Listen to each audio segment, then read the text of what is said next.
Hi everyone, just behind me is Corfe Castle and we're in the village of Corfe Castle.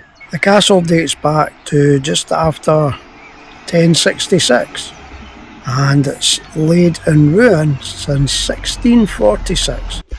We're going to take a walk around this lovely little village, and one of the things that stands out here is the stonework.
So I hope you've enjoyed the look around Corfe Castle village and the castle. Well, we didn't go into the castle because it was closed. So until the next time, see you all later. Bye for now.